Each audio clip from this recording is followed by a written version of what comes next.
Wachiegni janeno mar Lolwe Tv kendo ma en chenro mar Kuku Mar Wach ma bende koro wakelo ni odiochieng' mano ma kawuono mondo wang'i anena ni to weche mamulo japiny, weche mamulo Kenya, weche mamulo telo to kod gik mathoth ahinya. Ere kaka ang'o adier magi ma bende nitiere kata wach mathoth ahinya kuku margi ne kanye. Omiyo en chenro mar Kuku Mar Wach. Iluonga ni Jesse Omondi elo Haron Otieno an mabiro bedo kodi odiochieng' mano ma kawuono. Studio kae wan kanyo to kod jatelo kendo MCA ma Kolwa East mano moluor Steve Owiti ma bende wantiere godo ka. En jakom bende mochung' ne budget e assembly ma Kisumu. Omiyo koro weche ma bende wadhi mulo kae wawuoyo gi jatelo no ma bende nigi experience kata jatelo no ma bende ni kod mbi moro kiwuoyo kata e weche mag mako county. Machiegni ahinya Mheshimiwa Steve. Machiegni chenro mar Kuku Mar Wach. Kisumu County dhi nade? Kisumu County anyalo wacho ni wadhi maber for now. And wan gi geno ni gigo mane wakete chenro marwa mar sirikal mar ariyo mar Kisumu County biro chopo kare. Wasebedo gi economic recession, yani tak mar piny e weche mag dongruok ki ohala and the rest mancha weche mag corona ka gin kaka the economy mar Kenya osebedo. But kata mago osebedo kamano pod wan wadong ka wan gi geno, wan very optimistic ni Kisumu County by the time wabodhi yiero mar kwat manyo tam mar ariyo tam sirikal mar adek boydo ka gik man wadwa watim osebedo in place. Okay, wang'eni kawuono koro kada focus ahinya weche mag assembly wadhi mulo mano bang'e.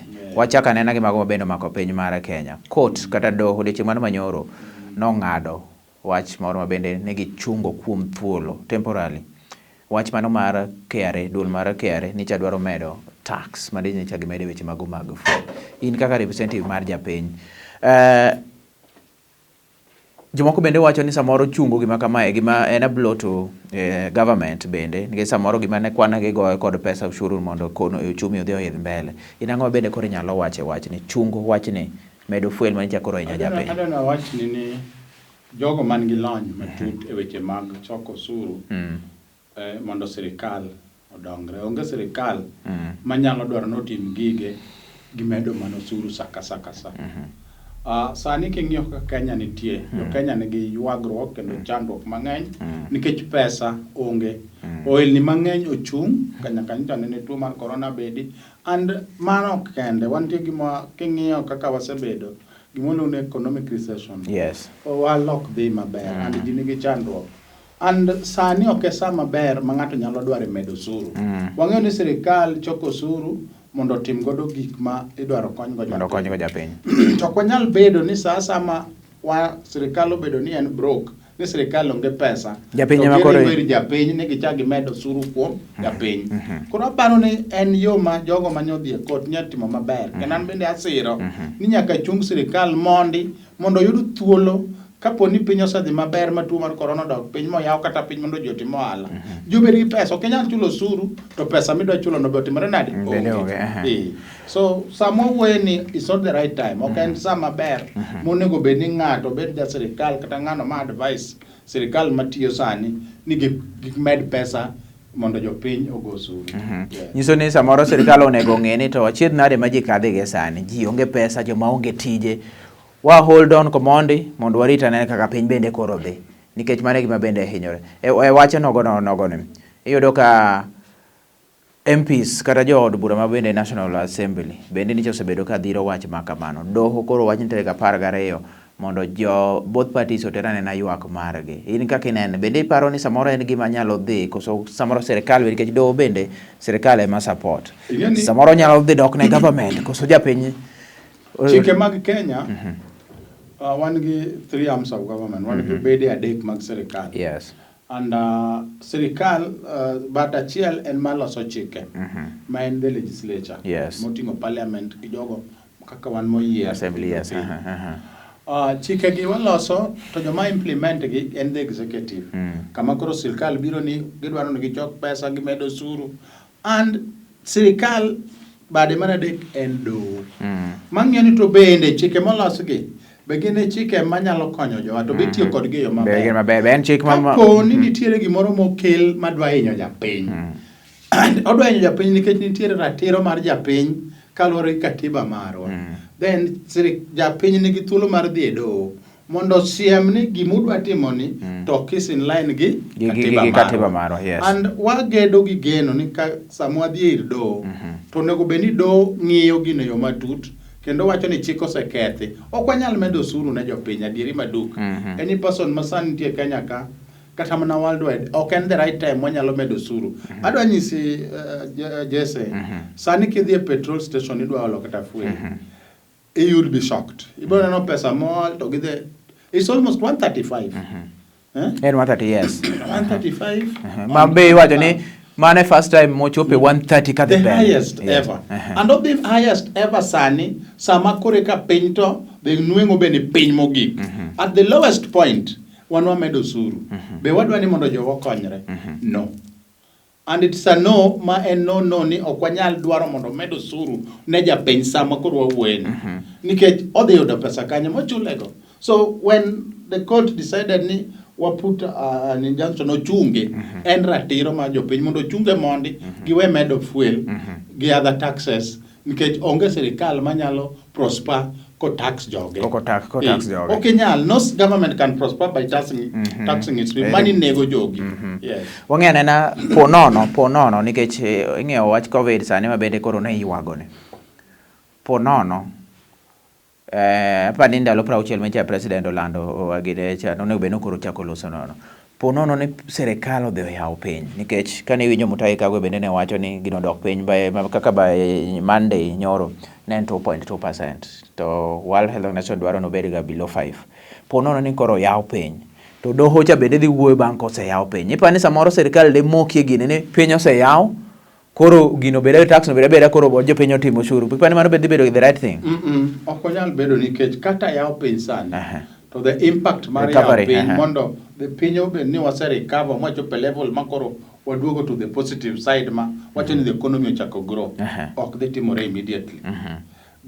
Whichever way yo mora mwang'iego wang'iye ni sani kata yawo mana piny recovery will take long. It will take long because ok en gimo dhi dweche ariyo dweche adek. In almost 2-3 years, because there is no proper economic growth, the activities are zero. Look at the hotel industry, dead. Transport everywhere, every economy. Sectors, driver economy have gone under. So, adieri maduk eni nyaka wabeda joma realistic, wabed joma ng'iyo plight mag jopiny. Yes. To wawach ni jodala gini to ok wanyal medo jo osuru at this particular point. Enena ni joma nitie serikal bro ng'iyo from a point they have to run the government. But ok wanyal run government at the expense of the people. Marije mako mabende. Onego benua miyo services go. Ema chakwa nego. Yes. Wang'ene wawere gi wach mano koro mamulo japiny no. Chak wang'ene na wach machielo kwa donje weche mago mag siasa. Sani campaign en gima osechakore king'iyo joma dongo mabende dwaro kom mar kene gima osechakore. Raila baba ne ntiere gwenge mag Western, Central Mount Kenya kocha. Wach ni koro neno ka wach mar lwenyo god Kenya en gima bedo mayot. Ang'o mabende koro manyiso kineno limbe mare bende koro timo governors bende koro romogo. Samoro de bende it's too early mondo bede endorsed kata bede miye support makamano to lokruok nya bedo. What does it mean? I don't know actually ni ka wang'iyo adieri maduk. En ni jakom Raila Amolo Odinga mwaluongo ni Baba. Baba because of the political patronage and everything must be kako say contribute to piny Kenya ka. En adieri ni jopiny madwa ni mondo dhi obednwa president. Yes. And gimoro ka gimoro nitie gi sane. Nitie moko munyalo paro ni this is the right time, but when the right time comes to jogo mong'eyo kuom Nyasaye ong'eyo ni God's time is the best. Koro sani ji nyalo neno ni twenyo yot nikech joka be ng'iyo ni to kuom jomodongi kata joma dwaro en ng'ama nyalo kawo Kenya matere level machielo konyo Kenya. Because Kenya ochopo kama koro entiere ni. The economy is not growing. Jopiny nigi ywaruok and weche mag mibadhi bende komedo. En ng'ano ma kata kwa ng'iyo kaka osebedo ka tiye sirikal kata public life gik mang'eny ok omiene. Makata ka koro wadhigo to adier nyalo konyo Kenya. Manya reso jo Kenya koro. Kenya ni makata mana the international community nyalo bedo ni nigi geno kod yie kuome. En Raila Amolo Odinga. And he deserves it. Ma emomiyo kata joka bende ng'iyo. Kata gin giwegi bende gipenjore ni to ere ng'ama nyalo dhigo. So ka waneno ka jakom wuotho to joka embrace gi embrace because king'iyo joma gichungo kata joma dwaro jalup ker en ng'ama osewuok ni en odwaro telo to gimomiyo odwaro telo ok owach ne ji odware nikech mana en owuon for his own ego iwinjo and weche mang'eny osemiene nye gibede higni 10 ang'o ma giachieve en legacy mane modwa ting'o ang'o ma odwa ting'o e sirikand gi mar Jubilee mar higni 10 ni monego bed ni odhi mbele yes economy odok piny gik moko te otho corruption weche mag mibadhi omedre koro wadwa miye mondo chak dhi mbele and en e chuny weche gi ok ni en ng'ama nye kedo kata mondo los sirikand gi ni en achiel kuom jogo motemo matek mondo go piny koro jopiny bende ng'iyo ni en ng'ama nyalo dhigo and mano momiyo wasechopo level ma Kenya waseyudo a lot of space mar democracy and kawuono king'iyo kama wantie gi kama ne wantie higni 90 ka chakre wasego ondam kata tuo maduong' there is a lot of political tolerance ji nyalo biro neno kata kama jalup ker biro Nyanza ok onyiso ni korwaki malich kaka koro norwaken jo Kenya biro neno pogruok anita gi paro ni bedo ni notelo mbele ni mano koro ne gima lich siasa osechakore and idhi neno ka koro agenda marwa mar ODM and gi jogo mar oriwore kodwa mondo walos sirikal manyien ineno ka koro obedo shape imiye thuolo ni mae gima wadwaro one en economy mar we must fix it the economy must be fixed kok wanyal fix the economy to onge gima wadhiye and that means ni kata mana weche mag somo sani we have a lot of problems look at the universities. It's not easy. Kapok wadhi break, nitiere samoro ng'ato penjo ni ang'o miyo Mount Kenya kata o focus ahinya e gwenge mago mag Mount Kenya. Ok no focus ahinya Mount Kenya pase. En ni sami manyo kura. Ere kama nyetelo nitie. Nyen de Mount Kenya. Mondo gol telo no kuro darji. Kenya nigi 42 tribes. Yes. Ang'o miyo diang' debe ni jo Mount Kenya gi. Diang' ng'ata achiel chungi. Kata gimbe giwegi nano niya. Gin bende giseti don koro mi ng'ama chiel koro ng'ama chielo medhi meni emomiyo kacha mantie focus ni kato onge ng'ama dhi chungi kabere but koro wang'iyane kaka jog gin bende gisupporte jomamoko mondo Kenya ka otelne gi tribes duto te mantie mane wach mabende koro nitie kanyo ni to ok ni baba dhi central mar mondo ni kamoro kanye mabende koro neno ka kura ng'eny ahinya kata ni samoro kanye ma jogo nyalo pinge mabe kaka jomoko bende wacho ten mar neno ni koro telo ne ntiere kachacha ere kaka onyalo sero jogi kuma telo ne ntiere plus jatendgi plus en mabende koro telo tema ng'o bende ter kawuono mano wach bende wantiere godo kaka chenro mar kuku mar wach wan gi mheshimiwa Steve Owiti mano MCA ma Kolwa East mabende wantiere godo chenro mano mar kuku mar wach wagai yweyo waduogo wadhi nyime mondo wang'iyane ni to koro weche mago bende mulo MCA kata mabende mulo jopiny mamoko bende ere kaka itimo kaunti ma Kisumu to kaachiel to kod Kenya mangima.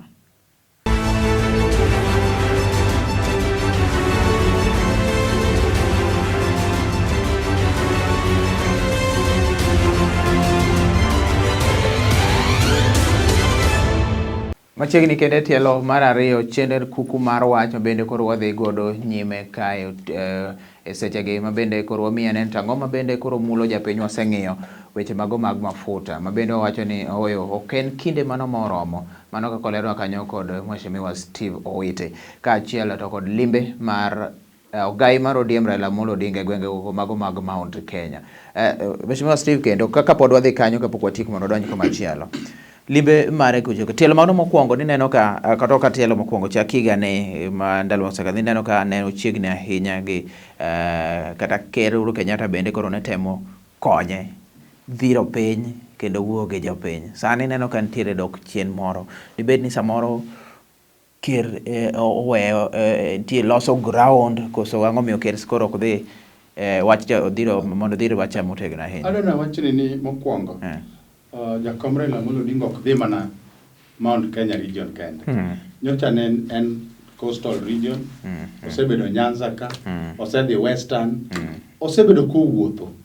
And onge gimoro jakom ok dwar ni mondo ker Uhuru Kenyatta oendose. Jakom dwaro kuche kuom jo Kenya. And osechopo level moro ma is a leader, ma is not only known within Kenya, ok ong'e mana Kenya kende. Jakom is an African statesman. En jatelo ma jo Africa te koro sani ose recognize ni Kenya nitiere jatelo miluongo ni Raila Amolo Odinga. Koro ok odwar endorsement mar Uhuru Kenyatta. Oriwore kendo nomosore gi Uhuru Kenyatta ni mondo kuo bede Kenya ka. Ok mar 2022. Ni mondo koro ni ko Uhuru biro Uhuru ok onego endose, to be honest, wanyisi no wayombo Uhuru Kenyatta. En ok wadwa no weche mang'eny. But nwamosore kode ni mondo kuo bedi nikech Kenya duong' moingo ani. So gimoro ma ng'ato nyalo wuok oko to wacho niya ni ang'o miyo ker odwoko chende piny. En ok onyal miyo jakom endorsement. Jakom nigi resources mage, jakom nigi experience mare, jakom nigi clout mare as a national leader and as an international personality. So owuotho and he doesn't need ni mondo ng'ato wach ni ng'ane mo endorse. Ok onyal bedo project mar Uhuru Kenyatta, ingo bedo project mar Uhuru Kenyatta. But because watiyo kanyakla, kapo ni Uhuru dwaro ni mondo odhi ogone piny, bro mana dhi gone kien. Tok ni mano will be the thing. Ok mane makoro liere. Ne nyako liere sati. Jakomo ingo liero kod ng'ate Kenya ka ni ema dhi endorse. Mana dwa nyisi for free. Jakomo ok dwar endorsement mar ng'ato. Odwaro endorsement mar jopiny. En wach ma bende apani duong' ahinya kwa chako discuss weche mago mag seta. Wang'ene na weche go kutendo gi man ma 2022. Mibadhi wacho ni nitiere jaod bura ma Ugunja mano pia Wandai no wacho kendo koro en wach ma bende koro ne kere ahinya. Ni onego tam jogo duto te ma bende nigi bura mar mibadhi ahinya e doho ma cases gi pod bende dhi nyime ke gilar komoro mar siasa. Bende neno kama en gima nyalo dhi sell through. Adana wacho ni chik mar Kenya kata katiba mar Kenya. Kare iluongo ni chapter 6. Okoyie ne jogo ma case mar mibadhi ni godo kata obako mondo chung. Mano integrity and leadership and integrity. Yes. Integrity and leadership. Wane katiba mar Kenya. But because okwasebedo jok ma ni kare, emomiyo jogo man gi cases mag mibadhi iyudo ka pod bedo clear. One of the requirements kidwa chung kata kana dwa bedo MCA no chuna madhi nyaka ka EACC. Magi team their investigation in good time. Ma bed clear. Office of the Ombudsman ne nyake dhe mi bed clear. So integrity issues mag jok madwa bedo jotelo ok onego bed questioned. Ma ng'ata ma anasiro ni ng'ata mantiere gi weche mag mibadhi momake, and it is now in court, it is upon the court mondo dispose of those cases ne jogo madwa chung piyo. Goal list. Wach ni ng'ane gi case joge tene gi ino Kenya de laro kom. Mondo utiekgi. Because gibro wacho niya pok abedo proved guilty. Yes. Mana gimo wachi. Can you check out the constitutional amendment was being advanced in the BBI conversation? Yes. That is one of the main things man wadwaro ni. Ka nyalore to yo maduong' wakete katiba mar Kenya en kaka wanyalo kedo gi mibadhi. Mondo jogo ma lwetgi osemianore gi chilo kata jogo ma osegado remo ogol e wach telo, because gima hinyo wa Kenya ka gin weche mag mibadhi. So opia Wandai nigi ratiro kendo aparo ni gima otimo neno ka it's gaining a lot of support. Ma jo Kenya neno niya gima nyalo konyo mondo Kenya odhi kuma onego odhiye en ni ka wagolo lweto weche mag mibadhi. Tingeni ji ma jopiny bende kata kiwinjo ka jopiny wacho madhi social media madhi kuonde moko, jopiny moko wacho ni oyo Kenya ka wang'eyo, assembly wang'eyo, MPs gi kata jotelo gi thothgi jo mibadhi gine ma gikadho chik gini onge kuma dhiye. Ang'o minyalo wacho kanyo? Iwacho ni gini ka gihero to gidhi gisime kuchocho nikech gin the same people ma pok oneno ni gino bedo implemented. Ging'e maber ni chik wacho kama. Koro jopiny moko bende nigi doubt ni sama mago gin mana weche. But mano ok mon watimo gima ratiro and mano ok mon wacho gima right. The ideal situation monego wabede en ni bende dwa gore gima mibadhi yo makare maonge luoro. Koro kata kama ji abiche mochungo wacho ni ya joma ngi mibadhi ayo we chung onge makosa. Koro no jese gima okelno onyalo bedo ni samoro ok bidhi through ni ji mang'eny bro gore kode. Lakini opedhe osekete mesa kendo jopiny ong'eyo an ka jopiny chiwo support no tieni at any given time obro biro machieng' moro nyaka chopo odiochieng' achiel maka weche mag mibadhi osemaki to koro koyie ni mar chung'. Nikech ka in ng'ama jakuo pes sirikal en pes sirikal, pes japiny en pes japiny. Kata ni kwale kitiyo e ofis achiel to kendo chako mi ofis machielo tieni ka inyalo kwalo pesa ka onge gima kabe pesa nitie en pesa no emedhi kwalo. Koro kata mane gwengwa kuni mwadake ka nitie joma kokadho machiegni ji penj ang'o miyo ng'ano kadho ka, ng'ano en ng'ama jakuo nyaka ji chiji to mowuotho ka dinwani mit koseneno gimoro dwa timore nade odwa yudho Ere tudruok kind japiny kedo gi mibadhi nikech koro role mar japiny koro ni kanye ka nikech iyudo ka wachni ok odhi okadho assembly kaka jopiny bende chini samoro ok odhi kadho ni ting'eni ng'ane to nicho kwalo pesa kama oduogo chung ka ng'ane ni en kama ere kaka japiny bende koro nyalo konyo e wach mar kedo kod mibadhi nikech japiny ema dhi yiero ng'ane nikech ng'ano miye pesa mokwal cha kata pesa motimo kama japiny koro timna japiny ni be miyudo ka samoro ibuko ne ma ng'ama ji ohero en jamibadhi cha tok gier nikech mibadhi nikech samoro campaign kako campaign pesa kako chiwo japiny koro rom ma japiny ne kanyo ng'eni katiba mar Kenya kare mokwongo achiel wacho ni the sovereignty of the people is with the people. Yes. And they can exercise it directly or indirectly through their democratically elected leaders. Representatives, yes. Tiende ni japiny nigi teko maka the parliament odagi to pod we can have a popular vote. Ma jopiny nyalo take a move ma wacho ni bwana wadagi ni joma ng'ane mul gi list nwagi Steve Owiti my corruption case mano mak be a court clear yourself. Kan gi case be clear yourself ka the court to clear imo yud ni karok no angni then in ratiro marango marachung. But japiny be nyaka ng'i kama entie ni to ng'ani mobiro gi pesa ni ogole kanye. Steve Owiti ni wang'e tich manotiyo iwinjo can he account for pesa motimore nade mogolo yes to ka ng'ato biro from nowhere samoro enta wash matinde waneno kodonje Kenya ka gin joluok pesa to sama giluoko pesa no ging'edo mana economy marwa koro biro gi pesa gi moseluoko go okete kor gweng dongo nyaka wachiji ni to ng'ane mwang'eyo ni jese manyocho wang'eyo ni ento golo pesa gi kure nyaka japiny penji and that's why ni wacho ni there comes a time ma ji nyaka tim nyaka lifestyle audit ni mae nosomo kama osebedo ochako yudo pesa ni kama to kata kotiyo nyocho timo alama kama to ande ni en tong' mane minyalo uso ma migi gite mano nyaka japiny penji wach mar packages makata ma MCS dwaro ngene tikaka chik mabende koro dwaro kata king'io counties mopogore chik mabende MCS dwaro ni aoyo kete omenda moro maka poni MCA retire kata owuok kata odong' kuchocho bende tigo marite dala waseneno mathoth joma ne councillors joma kuma ne MCA mabende koro dok e chan kacha ang'o bende koro nyalo wacho ka bende en paro moro maber koso boporo miyo japiny bende bed gi ting' mathoth ahinya jese adiri maduk en ni as we speak now to pesa ma japiny ma bro chul nikech onge kuma sirikal bro yude pesa ma bro miyo MCS gi councillors and the rest japiny ma nyaka chul to bende ng'eyo maber kata kwa ng'iyo mos ngima mag jogo mosetelo nwa at the grassroots level like councillors MCS ka giwuok e office to gidhi marach moloyo kata kaka negi nitie kapok gidonjo koro ochopo level moro ma koro siasa jotelo iyudo ni donje telo mibedo gi ngima ma koro pore kata mane in go chon. Yes. So how do we cushion? Samo when you get check. The proposal mar bill 2020 pension scheme mag county governments mancho kelka. Makaf ka long county assemblies forum under the chairmanship mar Wahome ne dwaro ni mondo wabed gi gimoro maka ng'ato weyo telo.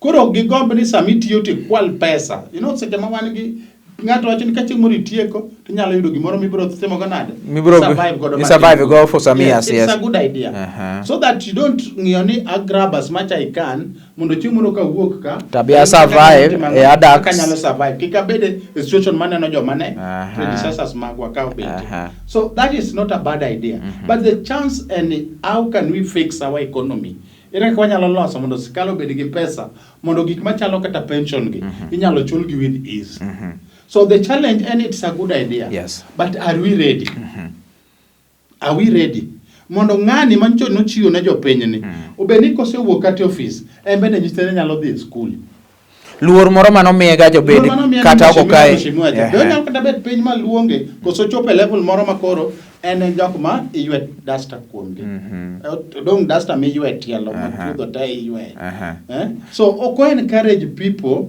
mar focus mondo mi wa thuolo mondo wayud ang'o jotelo maber e Kisumu County in kaka budget committee chair bende gima kamano king'iye nikech wacho ni gima nyaka bed piny wang'i kaka inyalo tim bende nitie gima kamano e pachu gima kamano en ni mokwongo nitiere one first thing en ni wan gi pesa ming'ado MCS every month mikan okay mamaga en part of the money mwadwaro ga no obed invested well ma ka wachieng' moro to wanyalo yudo.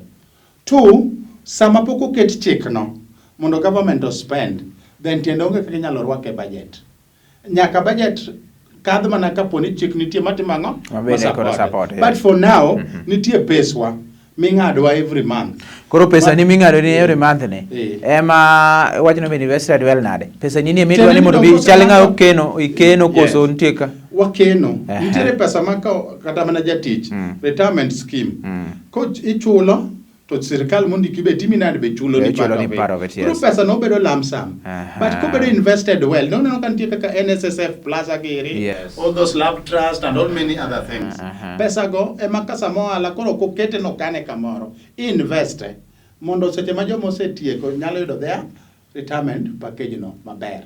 Money is one way, but that's already on. So mondo sirkal bendo nyalo ga pump money into that. There must be some law. And that law is being proposed. Mondo ko kadhe ka jopiny oyie mo bio kadhe ma parliament okadhe because mar national government already national parliament nentie gi their retirement scheme. Koro en mana chik no koselos maber to bro nena kaka koro inyalo ketne budgetary allocation and the rest. But the point and can we fix our economy? Wabed gi telo maber. Jo Kenya go kura mariek mondo wayud telo maber manyalo fix some of these problems mondo kata jowa mowuok e telo be feel they will be cushioned against those kind of challenges. Nikech kinde ang'eni kinde ng'eny to be ok dang' away mok iwuo gi jo Kolwa East. Kolwa East nyaka joma represent gineni ka giwacho ni mae jatendwa. Ang'o ma bende koro wach ma bende nyalo loso gi jo Kolwa East ka watiyo ka nikech ang'eni weche mathoth nitie wabro loso next time. Erokamano ahinya Jesse, adwa nang'is jo Kolwa East ni agone gi erokamano ahinya kuom thuolo mane gimiya mondo abed negi MCA margi. Bedo MCA ma Kolwa East omiyo abede kom mar budget e county. To apart from that, nitie gigo manyien uneno kaka Kisumu sani ji mang'eny wacho ni chalo Europe. En ni waseketo pesa mondo Kisumu waloki and gwengewa. Kolwa East sani wantie gi tingni maringo ne wakelo gimiluongo ni machine based. Wae approach mar contracting. Wadwaro ni waket mashinde wa olos nderni and samo we kodini nitie ndara mani loso Bwe sub location Orongo, nitie ndara miloso Maenya sub location, nitie nderni miloso Chiega and kamano gin nderni chiegni ochiko. Mwadwa yawo kendo wadwa ni mondo olne gi maram. And wadwa ni wanyis jopiny ni county government can work, devolution can work. And wawe bedo gi rikni, wahore. To maduong' en ni abro kwayo gi thuolo ni kochopo sama koro wadok to wabro nyiso gi tijwa. Wakwayo ni Steve Owiti tano tena mano kende makwayo gi. In short idwa chako komno kendo mondo chake no moko dhiyo. Kore ka wanyalo idho malo chieng' moro ka Nyasaye omedwa ngima. Erokamano ahinya. Giko mar chenro mar Kuku Mar Wach ne wan kae gi MCA ma Kolwa East Steve Owiti ma bende wantiere godo ka wang'eyo weche mathoth ahinya mamulo japiny mamulo piny Kenya kaka gintiere omiluongo ni Kuku Mar Wach. Koro wayudo kuku mar weche gi penjo ma bende siki penjo e yono makaranyo. Riti masani elo Haron Otieno nyinga Jesse Omondi kendo nyako odiochieng' machielo. Erokamano ahinya.